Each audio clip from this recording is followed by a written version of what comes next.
Welcome back to the Authentic Christian Podcast. I'm Aaron. This is Tucker. This is Scott. And today we're talking about the age of accountability. Okay, so this episode is actually one that was requested. There's a guy named Ben who sent us an email at AuthenticChristianPodcast@gmail.com, just like you can too if you want to talk to us. But he sent an email and said, hey man, I'm about 20, a member of the church, was baptized for the remission of sins this past March, I think it was. So we were excited about that. And he asked us about the age of accountability. He said, what do you think about this? I said, well, guess what, man? It's your lucky day. It's already on the docket. And so we're excited to talk about this topic, this question, the age of accountability. We're going to refer to it also as like a level of accountability. When does a person become accountable? Because age of accountability, I think is like the 2 A's. So it's just like something everybody remembers. But we're going to go through and look at, is there one? What does the Bible say? What are some examples or what are some numbers for when people become accountable? But before we start this, I want to read this. I've done a lot of reading, a lot of articles, books, anything I can find, watched other lessons people have sent me and that I've sought out on my own to try to get some notes on this. And this is a story that I think sort of shows why this is important to talk about, right? It scared me to death. It was at night, right before we all went to bed. My beautiful 10-year-old daughter came in and asked, Daddy, can I get baptized? I knew it was coming. I knew that someday I would baptize my beautiful daughter and her 2 brothers. But now, tonight, is she too young? What am I supposed to say? That fateful night came 12 years into my ministry, and I had preached a lot. My confidence in the word was strong, and I had successfully baptized many people by that time. I knew what needed to be done. I knew what needed to be taught. I even knew how to close the deal. But with my own daughter, I was terrified. And so that's why we want to talk about this topic. It's a sensitive topic, right? Yeah. Each one of us have kids, and our kids are young. Mm-hmm. I mean, my kids are 2 and 9 months. Mm-hmm. You've got young kids, toddlers. You've got your kids a little bit older. 6, 4, and 9 months. Yeah. But like, this is a really sensitive topic for, us and for a lot of people. Because anybody that has kids, you what? You want them to go to heaven. You love them so much. And you love them. And you want the best for them. And and you want them to go to heaven. And so like, what do you do in a situation like we just read, where your child comes to you, they're 7, they're 8, they're 9, they're 10, they're 12, and they say, I want to be baptized. And so that was the dilemma this guy had. And so what he said to her, he said, I won't forbid you, but let's study about it. And in that particular case, the child lost interest. Said, I don't want to study about it, right? And so he basically said that gave him what he needed to know. And then 2 years later, it says in the article, his daughter woke him up in the middle of the night and said, I can't wait. I have to do it. At that point, he realized at that age, she knew what she was doing. And he said, I'll grab my keys. And they went and they baptized her, right? So, we want to talk about some biblical principles. We want to talk about ages the Bible gives for certain things. We're just looking, a lot of this is going to be a discussion, because this is one of those things where there's a lot of different takes on it, different people. But I think everybody seems to normally come to the same conclusion as far as a principle when we look at it. So what are your goals for your children? What are your all's goals for your children? One of the things Megan and I pray for is just like, we pray that they could be faithful Christians. Okay. What's more important than that? Nothing. Yeah, I don't really have any other goals outside of that. Yeah. Keep them safe and feed them and all that. Sure, of course. That you're supposed to do. Yep. But I don't have any life goals for them other than I want to try to push them to be Christians. Yeah. I want them to be faithful. Yep. I guess a goal you could say, like I want to protect them from some of the things I saw and all. Absolutely. But those are common. Yeah. Specifically with our faith in mind. That's it. Yeah. I don't really care that much. They decide they want to be an artist. That's fine with me. They want to be an engineer. They want to be a baker. I don't care. Yeah. That doesn't matter that much to me as long as they're faithful. Faithful, yeah. Yeah, because no matter what occupation they go into. Yeah, it'll be honorable work if they do their job right. Well, if they're a faithful Christian, then they're going to reach people wherever they are, I've had people say do you want him, speaking of our boy Eric, do you want him to grow up and be a preacher? And I'm like, whatever he wants to do, I just want him to be faithful. And my daughter, if she wants to run a bakery, if she wants to be a real estate agent, whatever she wants to do, as long as she's a faithful Christian and she follows the Bible and we can get our kids to heaven, that's all we care about. I don't care what occupation my child goes into, as long as they're faithful, and I want it to be one they love, Yeah. So I mean, I feel pretty confident that if myself, my wife, and our, I guess 3 kids, we're expecting another one, all go to heaven, that'll be a success in my book, you know? I think when you talk about this, like part of you wishes in a sense, maybe not, but like, I guess I'd feel comfortable saying, I wish that there was like this magic age, like I wish I knew that it was like, I'm going to keep my, the age is 12. So I'm just going to keep my kids faithful until 12. And then at 12:01 on their birthday, we're going to head to the building and you're going to baptize them. And I want to protect them. It's hard not to want to protect your kids. But then again, whose faith would that be? Would that be their faith? Yeah. It'd be me, like pushing my faith onto them. Now I'm going to teach my kids, but I'm saying like, there's a fine line between like, you don't want to discourage your kids when they come to you. You want to encourage them, but you also don't want them to make the decision lightly or too early when they're not ready. You don't want them to be pressured by their friends. I mean, imagine, your kid is 7, 8, and they go to school and the other kids talking about how they got saved and they said the sinner's prayer at the denominational churches, whatever. And now your kid feels compelled or peer pressure. You don't want to let that happen to your kids. You don't want them to be pressured. You don't want them to do it because they see somebody at camp doing it. And so everybody's doing it. It's like the cool thing to do. So I guess it leads us to the main topic of the discussion is there a magic age or level? If so, what is it?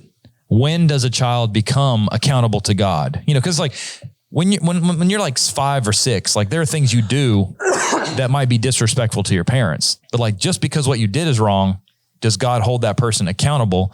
When does you might commit something that's wrong, but when you can't commit a sin until you know it's a sin, right? Yeah. So at what point does God, credit those to like your sin debt or like your sin, whatever you want to call it? I know that some of our listeners could be Reformed theologists or like Calvinism. Yeah. And not all probably Calvinists probably believe in, I was talking to some fundamental Baptist and I think he believed in Calvinism, but not all the steps of the tulip. And he believed that there was an age of accountability. Yeah. But I know that some Calvinists believe that. Well, I mean, I got a little bit later, we'll get down, we're talking about the principle of like, is a child born innocent or not? Yeah. We can talk a little bit more about that because you're right. Like, some of them think that, a lot of them think there's an age of accountability. Yeah. Some of them have different views on it. And when we get to that part, we can talk about that. But like, let's look, I guess, at the biblical principles and kind of work our way there. We talk about this in a lot of different episodes that our feelings may lead us one way, but the Bible is the only thing that your feelings aren't necessarily bad if they're based off what the Bible teaches. Right. Yeah. So like the Bible talks a lot about our feeling. We talked about this in the last episode. What are some passages in the last episode we talked about not following your feelings unless they're guided by God? Jeremiah 10:23. We talked about. Do we mention that? I don't think we mentioned that one, but we mentioned Jeremiah 17. But Jeremiah 10:23 is good. We're going to read it. Sure. O Lord, I know the way of man is not in himself. It is not in man who walks to direct his own steps. Yeah. And then what you said another one, 17. We talked about 17, 7-9 last episode, which is just basically where it talks about how the heart is deceitful above all things and desperately wicked. Who can know it? In that contrast, he's talking about people that follow God and people that don't, right? People that like basically follow their own. Mm-hmm. It's sort of similar to what you see in Judges. Like in Judges, 17:6 and 21:25, it talks about the people that there was no king in Israel and the people did what was right in their own eyes. Like there was no king for them to follow. So they just did whatever they thought. And that's why you see the dark period of the Judges, all the evil things that happen in that book. Yeah.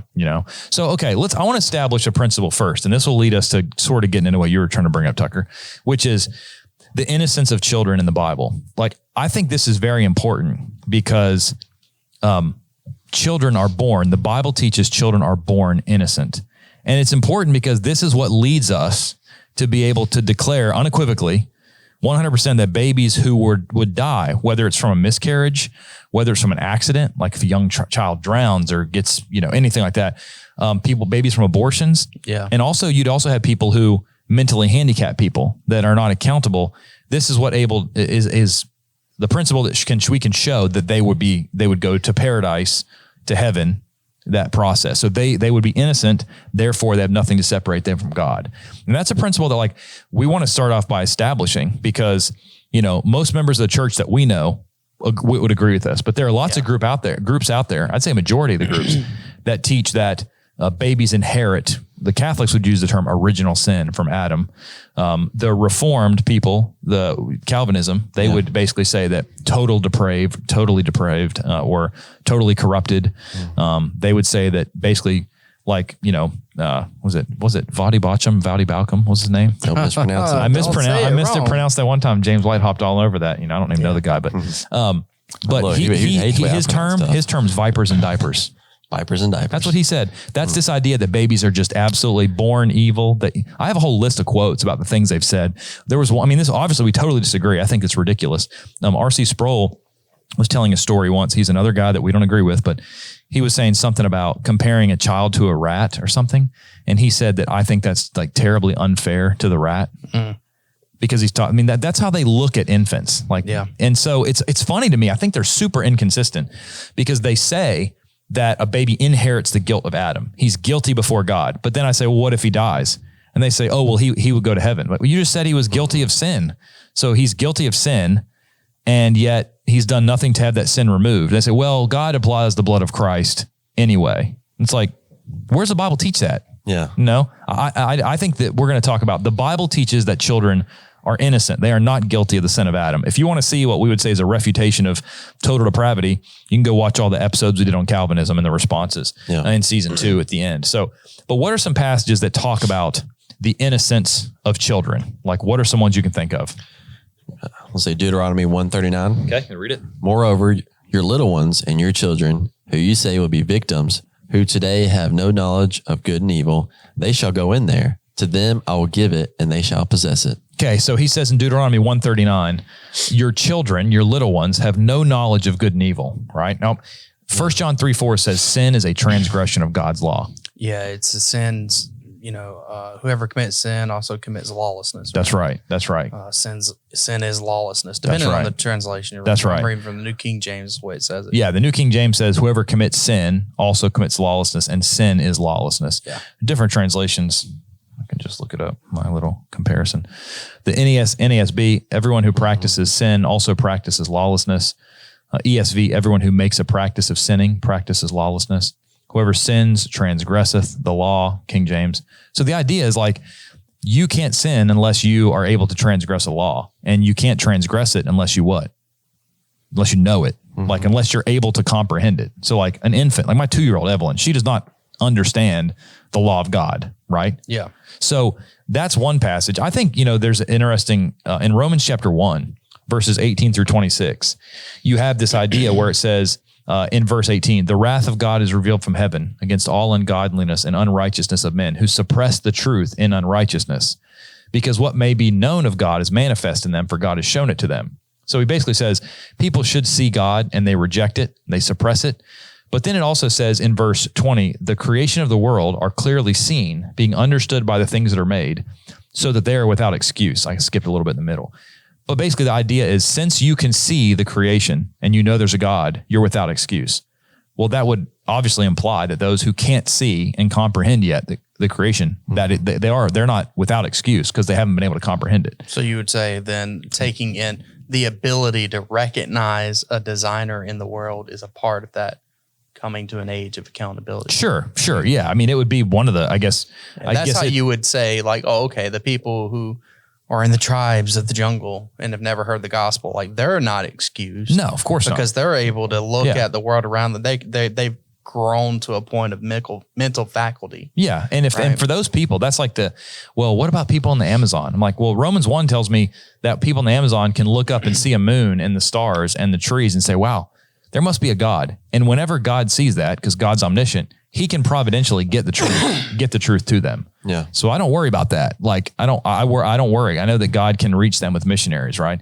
But the point in that is that people, like innocent babies, they would have an excuse in a sense, if you want to use that language, because they can't rationalize yet. They don't have the mental capacity.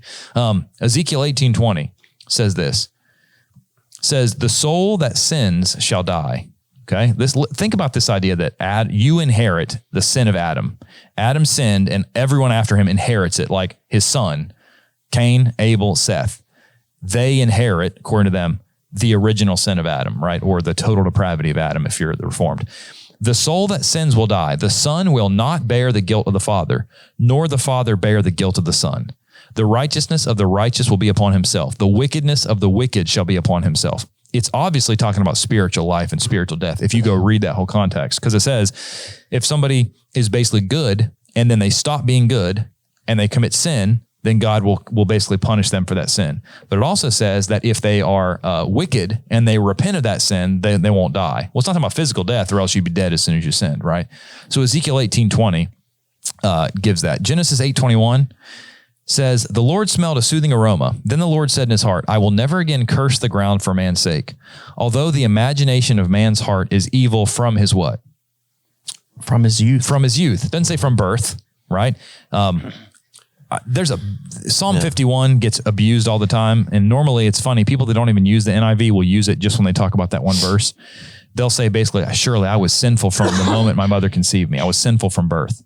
That's not a good translation. No other translation that I know of translates it like that. It's not saying that he was born sinful. So we've got more information about that on other videos specifically. The other passages that like Ephesians 2 and Romans 5, we deal with that extensively on the Calvinism episodes in season 2, the original 2 episodes and the 4 responses to James White. So we're not going to deal with that. We're going to move past that. But basically the idea is, if babies had sin that wasn't forgiven, what would happen to them? They would go to hell. They go to hell. Yeah. But like you'll ask people who are reformed, and there's a variety of answers. I've gotten some that say, no, they absolutely all go to heaven. John Piper said they absolutely are all elect, which is weird to me. I'm like, wait, so every baby that dies just happened to be elect? Like none of them are non-elect? Not and then possible. there's other people I've talked to that will say, you just don't know. It's like, wait, so if you had a miscarriage or you lost a baby, you can't know if they're going to be in paradise, if they're going to be in heaven one day. Like that's ridiculous. And it'd be like, all right, we each better hurry up. Well, like, all right, let's say it's true. Yeah. Then all of our kids, it's like they're a time bomb in a sense. Like we have to wait until they're grown. And like, let's just say it's 12. Yeah. It's like, all right, I really hope that they don't die in those between birth to year 12. Because they won't have the chance to obey the gospel. Well, I mean, if that other perspective was true. Well, I guess it kind of they were already sinned. Well, I mean, that wouldn't fit Reformed, because Reformed theology would say it doesn't matter if they're elect or non-elect before the foundation of the world. So it's like, I mean, the fact is like both sides would say, except for the some that say there might be non-elect, would say they go to heaven. Yeah. But I just think it makes way more sense the position we hold, which is why do they go to heaven? Because they're innocent. Yeah. They don't have any sin to be accounted for, right? Yeah. So, the Bible teaches that babies are innocent. If you want more information, we'll send you more articles with more resources. Send us an email. So, okay, now that we've established that babies are born innocent, they do not inherit the sin of Adam, that, if you look back at history, once again, in the New Testament, nobody baptized infants. They baptized people who could believe, repent, and confess, right? It's funny because really early, like 300-400 years in, 200 probably, what do they start doing to infants? Sprinkling. They start baptizing, sprinkling, pouring. And the question is, well, why did they start doing that? Well, because the doctrine of original sin begins to be entered. So in the New Testament, people are baptized whenever they can believe the gospel, repent of their sins, confess Christ, and then they're baptized, immersed in water to have those sins forgiven. All the early writers, unanimous, baptism is for the remission of sins. Then all of a sudden, this idea of, well, we inherited the sin of Adam comes onto the scene. So if babies now have sins, what do you have to do to them? It's like better you got to baptize them. So they start baptizing them and getting them in the water to wash the original sin away, which of course isn't scriptural, but that's how the departure starts. Yeah. And then like, that's what goes all the way up until like the 1500s when Calvin and Zwingli come along and say like, yeah, baptism can't have anything to do with salvation. Why did they say that? Because they were trying to fight the Catholics. But instead of going back to the center position, which is baptism is for the remission of sins, and it's also for believers, they go way far in the other direction, say it's not necessary for salvation at all. So like that's the history of it, right? But we've established babies are innocent. They have no sin to their account when they're born, okay? They're pure, as many Old and New Testament texts teach. Now let's get into certain biblical capacity at certain ages. So in the Old Testament and New Testament, we'll be probably hopping back and forth, but let's look at passages that give us maybe some ages and some examples. We already talked about Deuteronomy 1:39, okay, which is kind of interesting too, in a sense, because what's the Exodus a parallel of? The Exodus? Yeah, like coming out of bondage in Egypt. And I suppose coming out of your sin or, being delivered from that. Yep. And so you're in bondage, like you're in captivity in Egypt. You're in captivity into sin. Yeah. You come out, you go through the water, the Red Sea, and it takes you through this Red Sea, and you basically then are heading towards where? Heaven, which would be the promised land, right? So it's this idea of like you're delivered from the bondage, which God drowned. He cuts away your sins in baptism, and he drowned the Egyptian army. And then you're wandering in the wilderness, which is not your home, for 40 years, for a lifetime for us, until you cross over into the promised land, which would be heaven. So there is sort of like the spiritual and physical parallel between it, right? So what are some other Old Testament texts other than the idea of Deuteronomy that you can think of that give an idea about infants and their like status, their capacity? In the Jonah, they talk about them not being able to tell their right from their left. I think that's talking about children. I think so. In Jonah 4:11, you have it? You want to read it? Yeah, I can do that. And should I not pity Nineveh, that great city, in which are more than 120,000 persons who cannot discern between their right hand and their left, and much livestock? So he's basically saying, remember they repented, and Jonah's what? Upset about it or happy? Upset. He's upset. He says, I knew you were right for you to be angry. He said, I knew you were a loving, forgiving God. And so he says, basically, are you serious? There's 120,000 infants in Nineveh, right? Most people I've seen historically say there's probably 600,000 like adults at that time. Wow. And he says, you literally are upset that I didn't wipe out Nineveh. That's got 120,000 people that are babies that can't tell their right from their left. Some people would say, hey, we think that means that the people are so wicked they didn't know good from evil. Others, which I probably right now I'm on the position, is that these are infants that don't know good nor evil, like Deuteronomy 139. Don't know the right hand from their left. Like they don't know anything. They're young. But either way, you look at other Old Testament passages, like Jeremiah 19:4-5, it says this: they have forsaken me and made this an alien place. They have burned incense in it to other gods and have filled this place with the blood of innocents. Okay. So they say they filled this place with the blood of innocents. Then it says they've built high places to which they burnt their sons with fire for burnt offerings to Baal. So that, and honestly, Psalm 106, 36-38 says the same thing, which is that they're burning their children, their sons and daughters, to these false gods. And the Bible says they're killing their innocence, right? So, we would say, look, this obviously shows that they're innocent. They don't know right from wrong. They don't know the right hand from their left. They have no knowledge of good and evil. They obviously can't be guilty of their own sin. Yeah. And Ezekiel 18:20 says that you don't inherit the sin guilt from your father. So they didn't get it from Adam. So they're innocent. So, and one thing that's been on my mind too, is like, our kids, we tell them one thing, they go do another. That's, when they disobey us, or if Dirk slaps me or hits me or breaks a window, he hadn't done that. But it's like, if he does something that is bad, he's not sinning.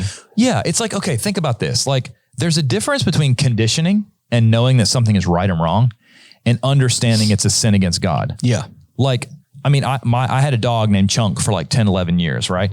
He knew what he wasn't supposed to do. Like, he knew that whenever he had to use the restroom, he's supposed to go to the door, and he was in trouble if he did it inside. He wasn't sinning. Like, there's a difference between knowing right and wrong. Like, Evelyn knows, my daughter, there's some things that she's not supposed to do. Yeah. And if she does them and I say no, she looks like but she doesn't realize it's a sin, so there's this level of accountability that we'll work up to. But you're right. Like, there's a difference between something being wrong, being conditioned, and something, it's like when a kid wants to be baptized and you ask them, you say, why do you want to be baptized? And they say, well, mom and dad want me to do it, or I know it's the right thing. Like, that's sort of like kids Evelyn's memorizing scripture, like, in her Bible classes, and she's like 2.5. Like, they can learn. If a kid sits in services and hears the plan of salvation every Sunday, they're going to know baptisms for the remission of sins if they're paying attention. Yeah. At all. Yeah. But that doesn't mean that just because they can quote the verse. Doesn't mean No. So when we get to the end of the episode, I've got like some questions that I feel like this is from a lot of different preachers, a lot of different resources and material that I was like, okay, that's a good one. I like that one. So we'll talk about that, but let's look at some more passages that we'll start to look even at ages. So somebody read Isaiah 7, all right, 14-16. Therefore, the Lord himself will give you a sign. Behold, the virgin shall conceive and bear a son, and shall call his name Emmanuel. Curds and honey he shall eat, that he may know to refuse the evil and choose the good. For before the child shall know to refuse the evil and choose the good, the land that you dread will be forsaken by both their kings. So basically this like prophecy of, hey, before this, like this nation that you're afraid of, before something happens, the last part of the verse, before the land you dread will be forsaken of their kings, a virgin's going to conceive and bear a son, call his name Emmanuel, right? Now, this is one of those prophecies where some people think that it does not have initial in the context of Isaiah. Believe it or not, that's why some translations translate it like young woman or maiden. They know that when it's quoted, it's referring to Christ, but they're saying, well, obviously there wasn't a virgin birth in the Old Testament. So when it's first written, it was talking about a certain, woman who's going to give birth to a child. And before that child grew, there was going to be an initial fulfillment in Isaiah. That's the difference in the translation ideas of that word, where it's virgin or young maiden. Anyway, but it says, before the child shall know how to refuse what? The evil and choose the good. Mm-hmm. This land and the kings are going to be forsaken. So it's saying there's going to be a time from the time that it's born, before that child knows to refuse evil and choose good, which tells you there's a time in the future that's not birth, that what? They'll know when to choose evil, refuse the evil and choose the good. Right.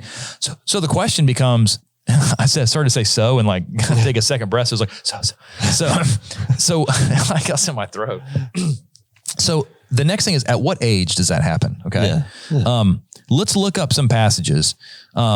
Somebody look up 2 Chronicles 36:9. Someone else, Scott, which one do you want to grab? I'll start with that one. Okay. Scott's going to grab 2 Chronicles 36:9. Tucker, 2 Kings 21:1. And we'll look at those first.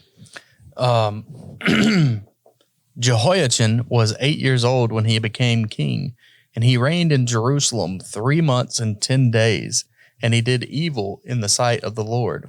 Okay, so this is one I really had never found until I started doing this research, which is he becomes king at 8 years old. He reigns how long? 3 months and 10 days. And he did evil in this sight of the Lord, right? So this is an 8-year-old that's made king of Israel, right? Now, there's no doubt that the things he did are called what? Evil. Yeah. But then the question becomes, okay, even though he did evil things at age 8, is God going to hold him accountable for those things? I tend to think no, because an 8-year-old I don't think has mental cognitive ability. And I'll tell you why. When we get to the New Testament, you'll see other passages that talk about so-and-so still being addressed as a child, even though when they're young, right? But what this passage is saying is he was king. Mm-hmm. He probably, at 8 years old, I don't have an 8-year-old, but do you think an 8-year-old at that age is like, has the moral capacity and cognitive ability to lead a nation with all these probably wicked influences around them? No, I don't think so. So I don't necessarily think from that verse that I could see how somebody could come to the conclusion, well, he reigned 3 months and the Bible says he did evil, therefore 8-year-olds are accountable. I don't know that I buy that, right? Yeah, 8-year-olds can do evil. They can do evil. That's not the same as saying. That's right. That's not the same as saying, are they accountable for that evil? Everybody knows good and well that toddlers get mad and throw fits and try to hit people sometimes, or they might lie about something to cover up. Absolutely. That's not like all of a sudden good because a 3-year-old did it. No. Yeah. No. Here, all we see and all we know for sure is that there's an 8-year-old who did evil things. That's right. That doesn't mean that he's necessarily guilty. I would agree. The way that an adult person would be guilty of that. I think too, as you get someone read 2 Kings 21:1. All right. Manasseh was 12 years old when he became king, and he reigned 55 years in Jerusalem. Okay, so Manasseh became king at 12 years old, and he did a lot of evil. You can read about that in 2 Chronicles 33, maybe. But 2 Chronicles, let me check, 2 Chronicles 33. Yeah, that's right. In that chapter 2, it actually talks to the end about how he was so wicked that God actually punished him. He was led away by Assyria into the city of Babylon with hooks. Like Syrians would put hooks through like his nose and into the like backside, the hind end of the person in front. Like that's how they lead them away. Like there's other like beast of burden or something. Yeah, like run a hook through your nose and connect you with a chain or a rope to the person's backside in front of you. Run a hook through their fleshy parts and just say that. And then you have to that's how you led away his captive. So it happened to him. He repented and came back. That's 2 Chronicles 33 talks about all that. But He becomes king at the age of 12 and reigns 55 years. Yeah. So when the Bible talks about all the wickedness he did, you don't know how old he was, right? Whereas like with Jehoiachin, is that what 2 Chronicles 36:9 was? Jehoiachin, you know that he did evil at the same age, at the age of 8. But then if you look at 2 Kings 22:1, this is another king, Josiah, right? This is interesting because this actually gives Josiah's progression, which I think is interesting. 2 Kings 22:1, Josiah was 8 years old when he became king. He reigned 31 years in Jerusalem. His mother's name was Jedidiah, the daughter of Adiah of Bozkath. Look at verse 2. He did what was right in the sight of the Lord and walked in all the ways of his father David. He did not turn to the right side or to the left. Okay. Now, in 2 Chronicles 34, you actually have a little bit more information. Like this is where Kings and Chronicles have a little bit different, information given. Look at 2 Chronicles 34:1. Josiah was 8 years old when he became king. He reigned 31 years. Look at verse 2. He did what was right in the sight of the Lord. He walked in the ways of his father David. He did not turn aside to the right or to the left. Now that sounds pretty similar to 2 Kings. But look at this.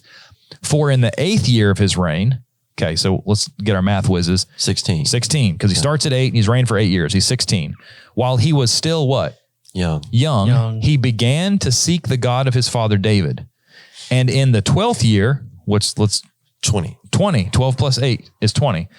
In the 12th year, his 20th year of living, he began to purge Judah and Jerusalem of the high places, the wooden images, the carved images, and the molded images.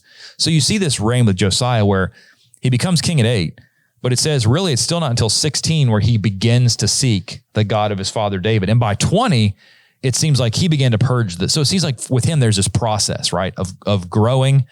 When did he become accountable? I don't know. Yeah. And we're going to keep looking at other verses, right? So the other ages, okay, this is going to be sort of a similar age. In the Old Testament with Israel, what was I'm going to say the magic age, not talking about the age of accountability necessarily, but it seems like there's an age that the people were allowed to go into the promised land if they were younger than, was it 20? Younger than 20. In the wandering. The wandering. Everybody that was 20 and up was condemned to not go in. That's right. With exceptions, right? 2 exceptions. Levites. Right? Yeah. And Joshua and Caleb. Well, there you go. That's true. Yeah. Joshua and Caleb and then Levites. And the reason I think that the Levites were allowed to go in, think about this. You had to be how old did you have to be to function as a priest? I guess over 20. Right? 20. So if you had all the tribe of Levi and they're all functioning as priests, but everybody that's 20 years and older dies, how many priests do you have when you go into the land? Yeah, so you have none. basically saying God didn't create a catch-22. No, God said anyone under 20 is going to go in. 20 and older, you're dead, except for Caleb and Joshua because they were faithful spies. And that sounds weird to say faithful spies, but but then you've got the tribe of Levi because God wanted them to have priests, right? Yeah. You had to be 20 to work on the house of the Lord, Ezra 3:8 at that point in time later. You had to be in Exodus 30, you had to be 20 to offer sacrifice during the census, okay? Which you did a short video on episode 1 about the Levites. Yes. When we did episode 1, we were talking about the Bible like in order, chronological, and we got to the part in Numbers about people going in, and I hadn't studied it other than just like a brief overview because we were doing the whole Bible. Yeah. And anyway, I said that and I was like, I think I'm pretty sure that the Levites got to go in. So I went back and did a separate video about that. So the Levites did get to go in, even those who were older than 20, because they had never been numbered. The Levites weren't numbered with those people. Okay. So when you look in the Old Testament, you see if you want to be a soldier, Numbers 1:3, 20 years old. Okay. So it sort of seems like at least in the Exodus account, coming out of Egypt, 20 was the age. But you also have this idea of, well, they were raised in captivity in Egypt, and it's possible that they weren't learning about the Lord back then, Yeah. So it's almost like, hey, these people that have not been raised being taught about God in the Old Testament, 20 was the age. Now, let me be clear. I'm not saying 20 is the age now. I mean, 20 seems to be a recurring theme in the Old Testament. It does. It does for the nation of Israel, at least. Was it when they're working on the temple? Yeah. It's 20 years old for them to be able to do that, function as a priest. Yeah. You just mentioned priest, the Levites. Priest, again over in soldier. Ezra 3:8 talks about that. Ezra, the promised land. That seems to be one of the 8. Exodus 30:14, the offering. During the census. Yeah. All of those seem to be, at least in the Old Testament, with the people that came out of Israel, out of Egypt. That seems to be an age. Now, I don't think I would say that's an age in the New Testament. I think that that's just a principle of what I think it's saying. It's interesting to me if I compare that with Josiah, because it basically says Josiah became king at 8. By the time he's 16, he's beginning to know the Lord. By the time he's 20, it's like he's an adult almost. So I almost think with Israel, it's like 20 seems to be an age where you don't have any excuse anymore. Like I would probably disagree with anybody that said that you can be like 21 or 22 and not be accountable. I just don't. Yeah. So at least that seems to be an upper limit. Yeah. Now I'm not saying that is an upper limit. This is just principles we're discussing, right? Let's look at New Testament passages. What are some New Testament passages? We can go to Romans 7:9. That's a really good one. Let's go to Romans 7:9. Okay. All right. So this is Paul. Yep. I was alive once without the law, but when the commandment came, sin revived and I died. Okay. Let's break this down slowly. Paul was alive once without the law. What law was Paul born under? The Mosaic law. The law of Moses. Under the law of Moses, you were born from a baby into the covenant, right? Yeah. So when Paul was 1 minute old, he was under the law of Moses. He was under the covenant, right? So Paul says, I was alive once without the law. What does that mean? Even though he was born under the covenant, it means when he was young, when he was a baby. That's the way I would think about it. I think so. I would think that he's saying here at one point, obviously, you know that he was born a Jew. You know he's in that covenant relationship where he was at that point because of the way he was born. Yep. And then the next part, he makes the statement, I'm without law. So how can that be? And then look at what he says the very next thing. What's he saying? It comes. The law came. When the commandment came, the law came. So whenever the commandment came, well, did it not come at Mount Sinai? No, that's not what he's saying. He's saying when it came to who? It came to him. To him. In what form? When he reached an age that he was accountable to it, then what does it say happened? Sin revived and he died. Physically? Did he die physically? He's still writing. He died spiritually. Right. So what he's saying is, I was born under the law, but once I was alive without it because he wasn't accountable to it. But when the commandment came, whenever he reached an age where now I'm accountable to this commandment, sin revived and he died spiritually. Yeah. So the New Testament teaches the same idea that there was a time where he was not accountable. He was innocent, but he reached a certain age where the law came to him. There were certainly commandments that applied to him when he was a baby, like circumcision and others, right? Yeah. But they wouldn't have been for him to carry out his until family. He was older. Yeah. And he was able to do it. So. Yeah. Yeah. There's a passage in John that I think is interesting. John 9:41. Jesus is talking to the Pharisees, I think. He says, if you were blind, you would have no sin. But now you say, we see, therefore your sin remains. It's kind of this principle of like, if you couldn't see sin, if you were blind spiritually, if there was no way for you to see it, then you wouldn't be guilty. But he says, but you see, therefore your sin remains. It's sort of the principle of like, when you can't understand, you can't rationalize sin, you're not accountable. Yeah, he's not saying if you're physically blind, you're not ever going to sin. He's not saying that. We do this stuff all the time in our society. I mean, when you're innocent by guilty of insanity.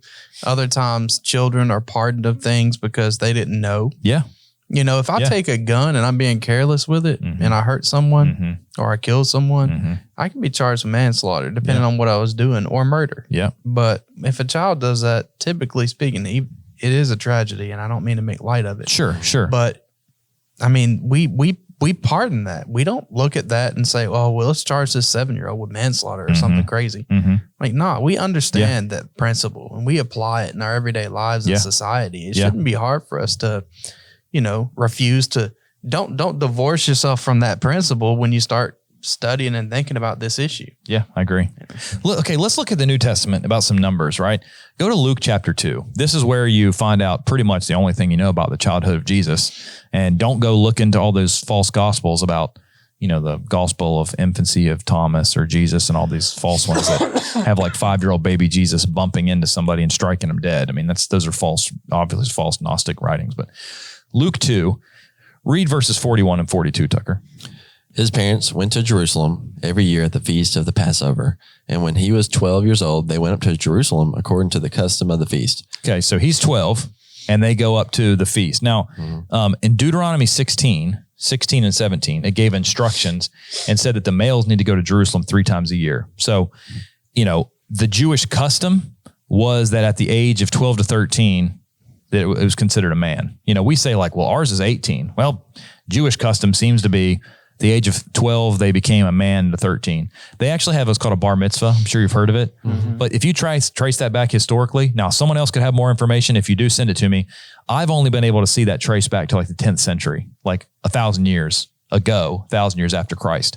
So I don't know that they had bar mitzvahs in the first century. Maybe they did, and I haven't seen the resource. If so, you know about it, send it to me. I mean, yeah, go ahead. So basically what it seems like at the age of 12, Jesus seems to be fulfilling this Deuteronomy 16 command, going up to Jerusalem with his family.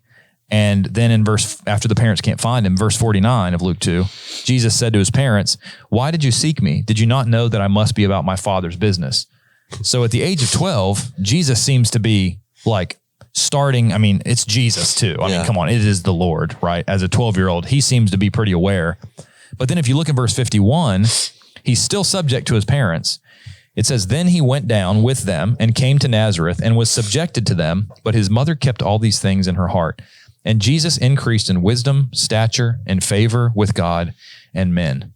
So Jesus at this point is 12 years old, 13, maybe Jewish custom is starting to be considered a man. That's one example of an age that's at least alluded to. Now, not a whole lot of information given about, him being accountable yet.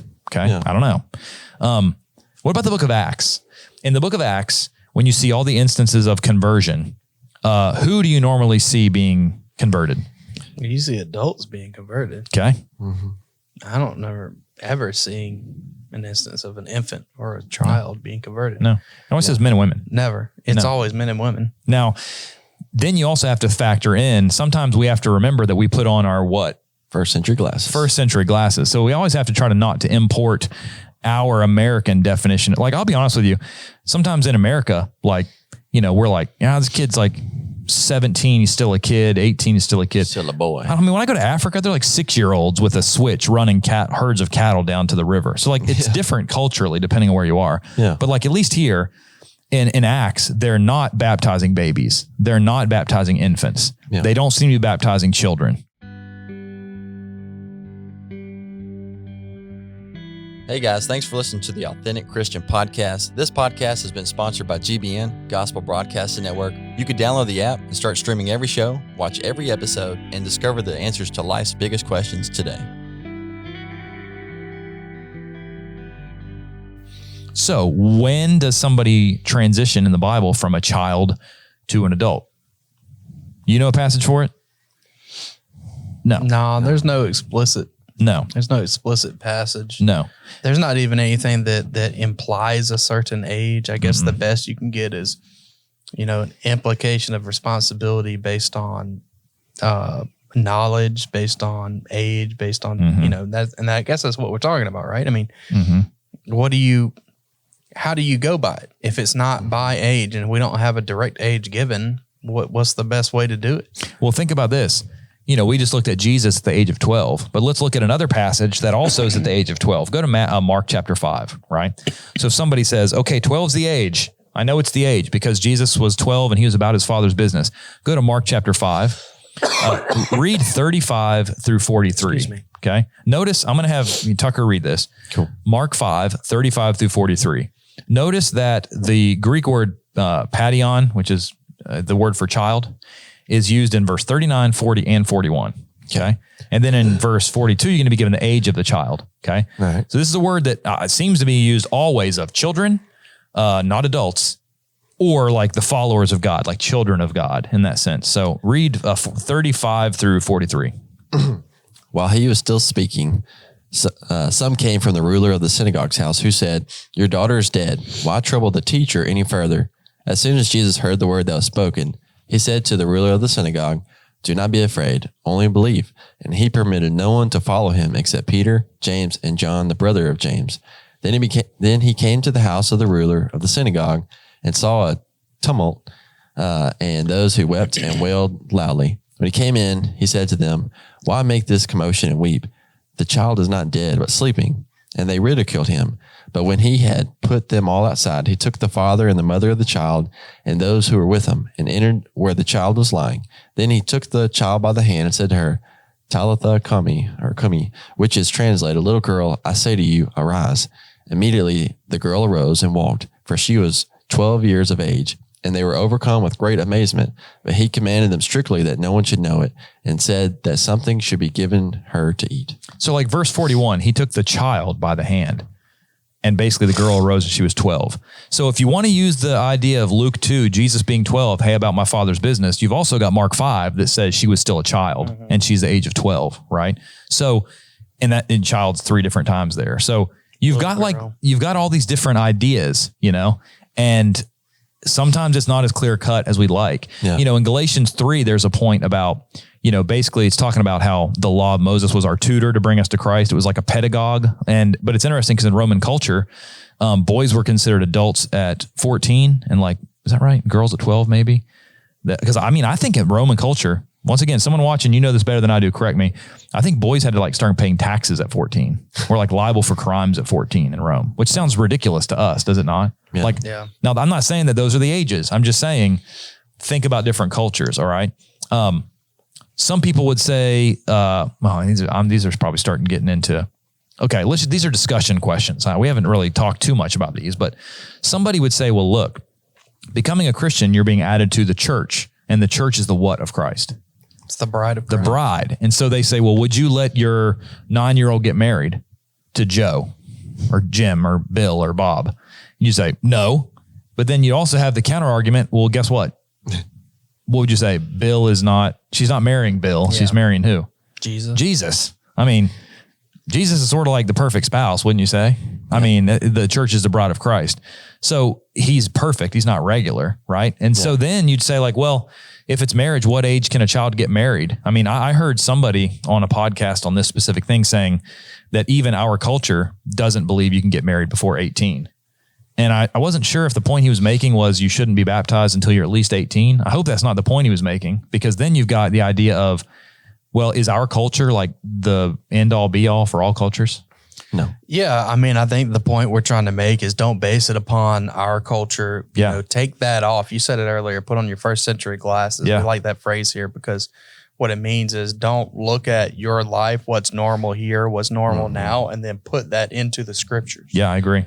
And that's what we're saying, right? When we keep talking about culture, their culture, 12 years old, 14 years old, the way we are now, 18 years old. Yeah. The way America was, 250 years ago? Yeah. 200, 100 years ago? Even just, 60, 70, 80 years ago or whatever. Yeah. A lot of people got married very young. Yeah. They were teenagers.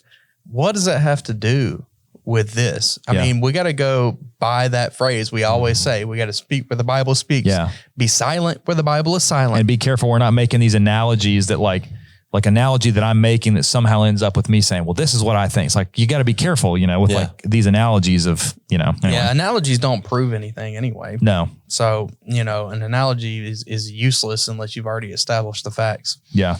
So what is the fact? We're going to keep, we're going to keep saying the basic, what it's coming to, I think, is that the Bible gives us principles. It doesn't, not a specific age. It doesn't. No. We've talked about it a lot before. I've got my answer. You got your answer. You got your answer. Yeah. And that's all we're trying to do is we want to just try to help everybody figure out the best, most biblically informed answer so they can use their judgment. Yeah. And come to a wise decision they can live with. Yeah. I think there's a few things in all the discussion and kind of reading and stuff and the preparation for this one, because we put a lot of time into this one because it's a delicate subject, because we got little kids. We want to get it right. And there's a lot of implications. There is a lot of implications. Just think about it.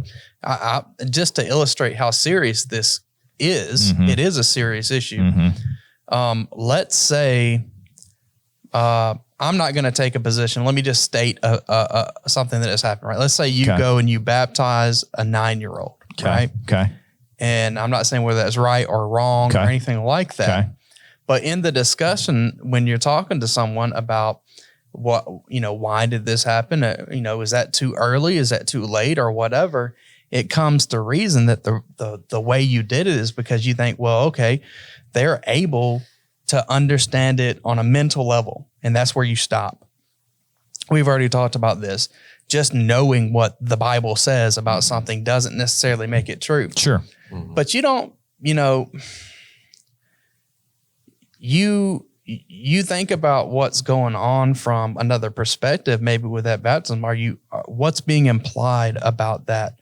Let's say with it, someone being that young, does it mean that everyone that age then has to do it at that age? Does it mean that other people at that age who didn't choose to be baptized at that point are now lost because we said, well, this 9-year-old is able to be accountable, so therefore all the other 9-year-olds must be accountable too? And what about the ones that didn't get baptized and something happened to them?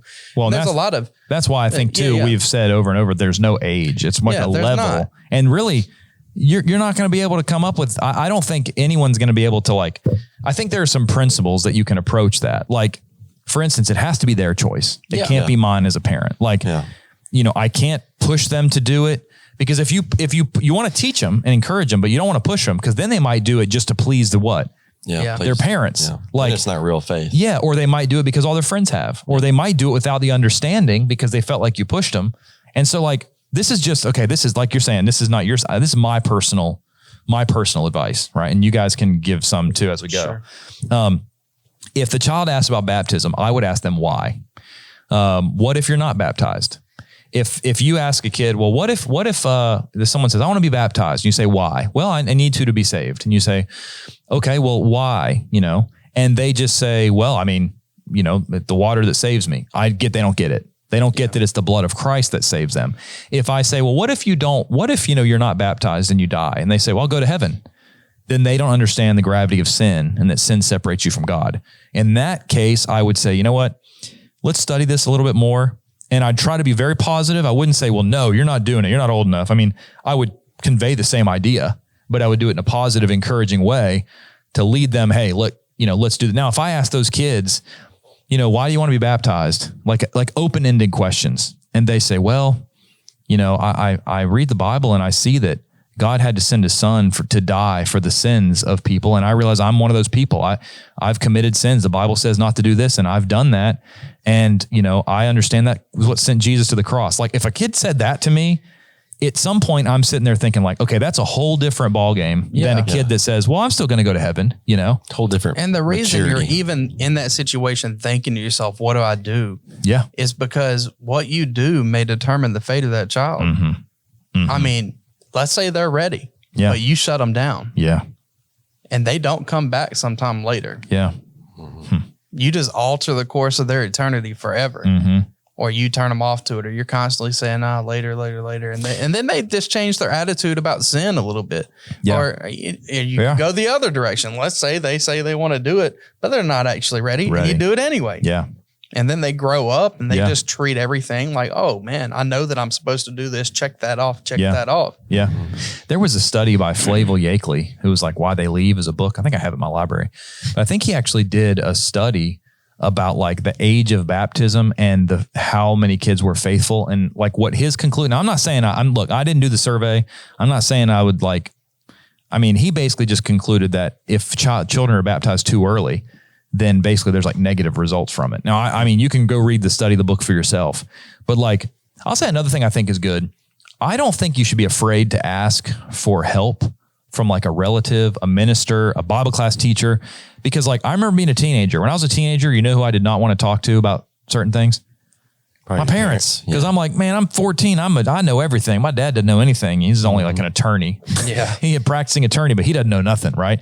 An elder and a practicing attorney. So but I think sometimes teenagers and young kids don't want to talk with serious things about their parent. Maybe you don't know the situation. Yeah. But you always could encourage your kid too, and also sometimes I think kids think, well, mom and dad just want me to do it. Yeah. So it's that could either be a good thing or a bad thing. They may be doing it just to earn the approval of their parents, or they may be not doing it because they don't want to. Either way, I think there is wisdom in finding somebody else that they look at differently, whether it's an uncle, a preacher, an elder, a person in the congregation they just like and confide in.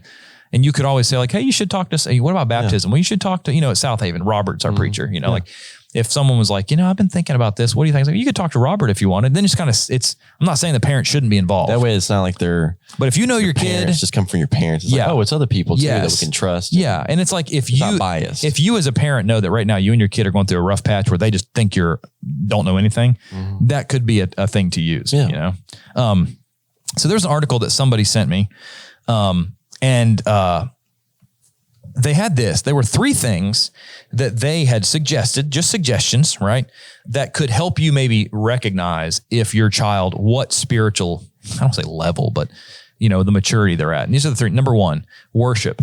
Does your child participate meaningfully in worship? Do they sing? Do they pay attention during the sermons and the Lord's Supper?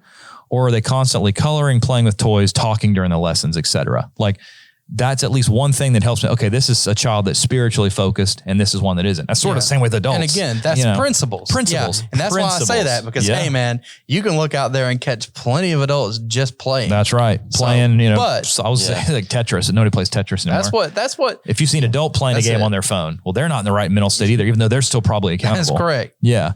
Number 2, can the child or young person answer open-ended questions and talk about what is repentance, what does the blood of Christ means, etc., not just memorizing. Can they give you a one-liner? Yes. Because I guarantee you today, my son is 4 years old. If I do nothing but focus on teaching him the plan of salvation in the next 2 weeks, he'll know it. He'll know it. And I can probably make him feel so guilty that he'll cry about it and want to do it too. That's another thing. I can do that. I'm not going to damage my child that way. But that is possible for us to do.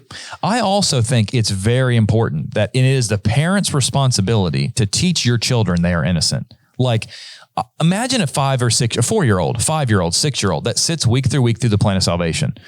All men have sinned and fallen short of the glory of God. People that sin are separated from God and they go to hell. And you have a 6-year-old that says, wow, all people have sinned. I'm a person. I'm a person. I must be sinned. And so next thing you know, every time they hear the Lord's Supper, they're like, that's what I'm saying. It's your job as a parent to teach that children are innocent and and you can study with them. Hey, look, one day when you know right from wrong, here's what sin is. Like, you can teach them, but you should also be reassuring them to a point. Like, you provide the teaching. Ephesians 6:4 says to train your children, right?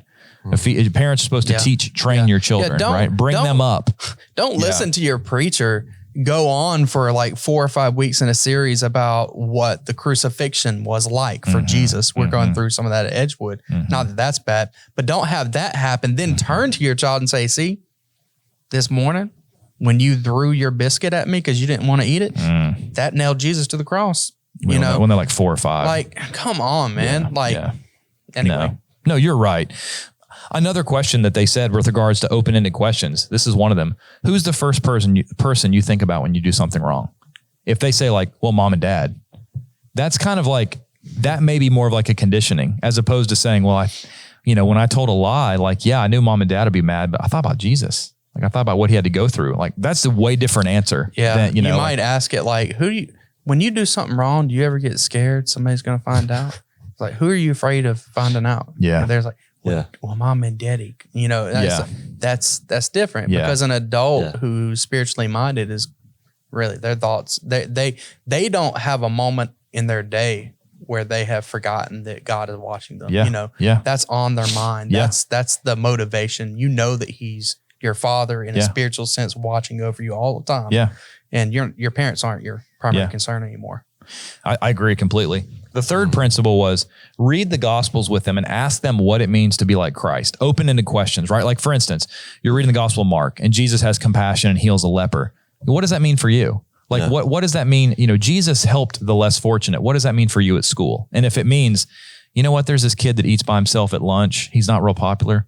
Maybe I should try to reach out to him and be a friend. What's that look like in your life? Yes. Like, that's showing that they're using they're looking at the Bible, they're reasoning morally, and they're saying, this is how I would apply it to the Christian life. Because that's what you're trying to do is train somebody who becomes a Christian and then they live the Christian life, Someone else said, have them write themselves a letter on why they're being baptized and save it so that later in life they can look back at the reasons why. That's one thing I think would have been really cool if I would have done.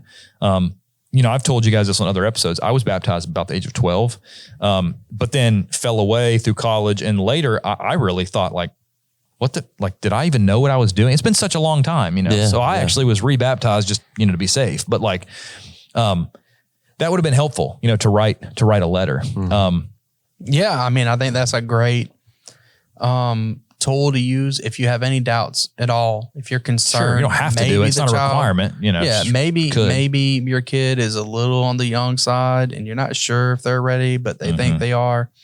and you go ahead and do it. Mm-hmm. At least have something like that. It would be good for them to Sure. have that because, I mean, that happened. My wife, similar situation, Sure. later in life, Yeah. rebaptized. Yeah. She just thought about it and thought about it and thought about it as she started studying more and decided, I'm not sure. Yeah. Yeah. So, Yeah. you know, that can be useful. Yeah. The last thing I have is you will know your child better than anyone else. So speaking to the parents, you have to study the Bible for yourself because you can't teach what you don't know. Yep. So you have to study the Bible. And then as your children are growing up, study the Bible, read them Bible stories, talk with them about Jesus. And so basically, if you've done that, then you are honestly, you're going to be the best judge of knowing the status of your kids. Like I can't make that judgment. I can't make that judgment for your kids, and I'm close with you. I can't make that judgment for you. You know, like the parent is going to be the one, whoever spends the most time around the kid, parents, grandparents, like you're going to be the one that is in the best position to ask these questions, to study with them, and to basically use the principles and try to basically, you know, make the right decisions. And I guess ultimately the thing I would sort of end with is just remember Genesis 18:25, which is, will not the judge of all the earth do right? Mm-hmm. Like God is a holy, righteous, just, loving, compassionate, caring, merciful, patient, gracious God. Like he's going to do the right thing, which I trust his judgment over mine any day of the week. When I when Dirks and I were driving in the truck and he looks up and he sees clouds in the sky and he's like, "That heaven?" And then we're like, it's like, well, kind of. I mean, you know. Yeah. And he's like, "We get there by plane." I'm like, "Well, I mean, get there by plane." It's like one of the heavens. Jesus plane. But, the first plane. Yeah. But, you know, I mean, maybe the Jesus plane gets you to the other heaven. If you got a bad pilot, you could get there. Oh man. But you know, it's different kind of joke. Sorry. It's just kind of cool to see the innocence. Yeah. The innocence of children, you know. You know what's so crazy to me too? This is like a tangent. It blows my mind. I've heard so many people, like big names, talk about, you know, oh, your child looks so sweet and innocent, but did you know it's actually a wicked sinner? And when your kid throws that toy, give me a break. The reasoning they use is when your kid throws a toy, that means they have a sinful nature. What about when like my daughter comes up and says, "I love you, Dada," out of the blue, out of nothing, or she just comes up and hugs me? Does that mean she has a good nature? It's such an illogical argument. Why is Jesus saying, "Hey, we need to be like them"? Yeah, I mean, for instance, the only time that my daughter normally throws a fit is when she's super tired. It's late at night and she doesn't want to go to bed because we've been painting. Like she loves painting. It's like, hey, can we say bye-bye to the paint? And she cries. The rest of the day, she's like an angel, right? Yeah. So it's like, are you going to tell me that I'm supposed to think she has a sinful nature because she cried once when she's tired, but she's been great the whole day? And like crying as a baby kind of can tell you several different things. That's exactly what it's supposed to do. I need food. I'm hungry. I'm sleepy. So just because emotions aren't necessarily bad. Diaper change, food, sleep. Yeah. That's it. I mean, that's the way God made them. That doesn't mean that they're, that they're wicked, you know?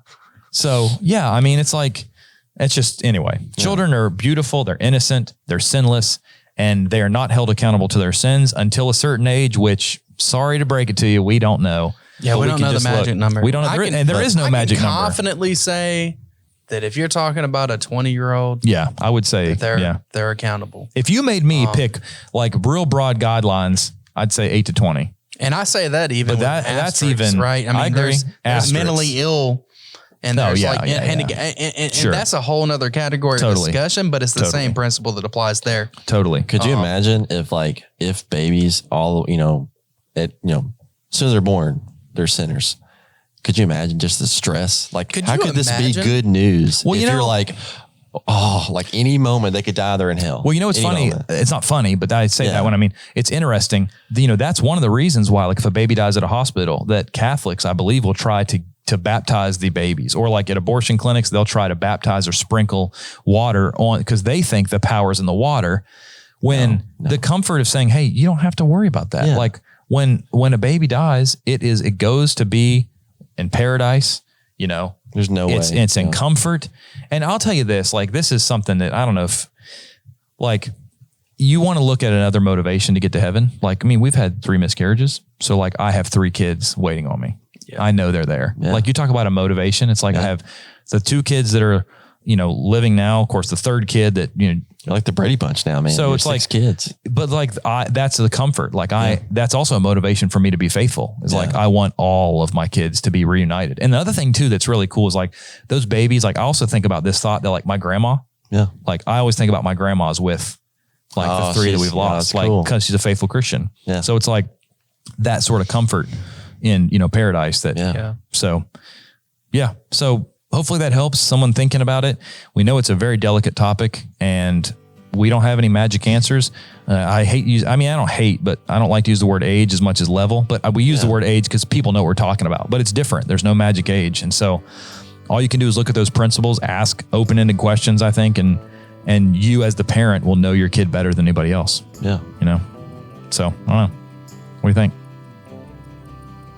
Okay. All right. Anything closing thoughts? All right. Thank you all for tuning into this episode of the Authentic Christian Podcast. We will see you back next time. Thank you guys so much for watching, hanging in there. Over an hour again. You're troopers. All right. Appreciate y'all. We'll see you back on the next episode.